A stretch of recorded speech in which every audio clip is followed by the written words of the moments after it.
আসসালামু আলাইকুম। সুখবর, আর্মড ফোর্সেস মেডিকেল কলেজ তথা এএফএমসি এবং এএমসি ভর্তি পরীক্ষা অর্থাৎ 2025-26 শিক্ষাবর্ষে প্রথম বর্ষ এমবিবিএস কোর্সের লিখিত পরীক্ষার ফলাফল কিন্তু প্রকাশ করা হয়েছে।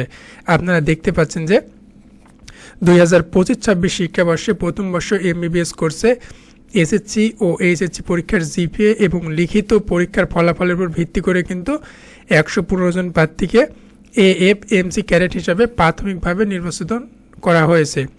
রুল নম্বর ক্রম অনুসারে, মেধাক্রম অনুসারে কিন্তু নয়। নির্বাচিত প্রার্থীদেরকে পাশে উল্লেখিত তারিখ ও সময় অনুযায়ী কিন্তু চূড়ান্ত স্বাস্থ্য এবং মৌখিক যে পরীক্ষা সেটা কিন্তু এএফএমসি ঢাকা সেনানিবাসে উপস্থিত হওয়ার জন্য অনুরোধ করছে। তাহলে এই ভিডিওর মাধ্যমে আপনাদের কাছে প্রিভিউ করতেছি এই রেজাল্ট শিট, একই সাথে আপনার পিডিএফ লিঙ্ক যেটা সেটা কিন্তু ফার্স্ট কমেন্টে পিন করা থাকবে। আপনারা দেখতে পাচ্ছেন গ্রুপ ক রুল নাম্বার, ঠিক আছে, পুরুষ, এটা এক কথা হচ্ছে ছেলে, ঠিক আছে। এখানে দেখতে পাচ্ছেন মোট 20 জন এবং গ্রুপ খ রুল নম্বর দেখতে পাচ্ছেন 19 জন। এখানে আপনার চূড়ান্ত স্বাস্থ্য এবং মৌখিক পরীক্ষার তারিখ ও সময় দেখতে পাচ্ছেন 28 ডিসেম্বর সকাল 9 ঘটিকায়। এরপর দেখতে পাচ্ছেন গ্রুপ খ রুল নম্বর অনুসারে এটা হচ্ছে মহিলাদের, এখানে কিন্তু মোট 40 জন এবং গ্রুপ খ রুল নম্বর দেখতে পাচ্ছেন নিচে, এখানে রয়েছে 36 জন।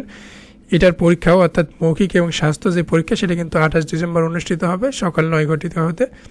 এখানে 36 জন রয়েছে। তো এখানে দেখতে পাচ্ছেন চূড়ান্ত স্বাস্থ্য ও মৌখিক পরীক্ষার জন্য প্রত্যেক প্রার্থীকে ভর্তি পরীক্ষার যে প্রবেশপত্র, এসএসসি ও এইচএসসি পরীক্ষার মূল সনদপত্র, নম্বরপত্র ও নাগরিকত্বের সনদপত্র এবং 2 কপি পাসপোর্ট সাইজের রঙিন ছবি সহ আর কি উল্লেখিত সময়ে এএফএমসি ক্যাম্পাসে উপস্থিত থাকার জন্য অনুরোধ করা হয়েছে, ঠিক আছে। তো আপনারা বুঝতে পারছেন আপনাদের করণীয় কি। তো এই পরীক্ষায় যারা উত্তীর্ণ হয়েছে তাদের সকলকে কংগ্রাচুলেশন, এবং যারা উত্তীর্ণ হতে পারেননি তারাও হতাশ হবেন না, ইনশাল্লাহ পরবর্তীতে চেষ্টা করবেন।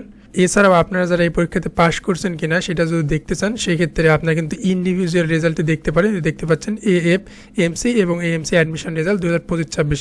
এখানে আপনার ইউজার আইডি দিবেন, তারপরে আপনার পাসওয়ার্ড দিবেন, দিয়ে কিন্তু সাবমিট করলে আপনার রেজাল্ট কিন্তু আপনি দেখতে পাবেন। এটার লিঙ্কও কিন্তু পিডিএফ কপি, মানে এক কথায় ওয়েবসাইটের লিঙ্কটা কিন্তু দিয়ে দেওয়া হবে। সকলকে ধন্যবাদ। আসসালামু আলাইকুম।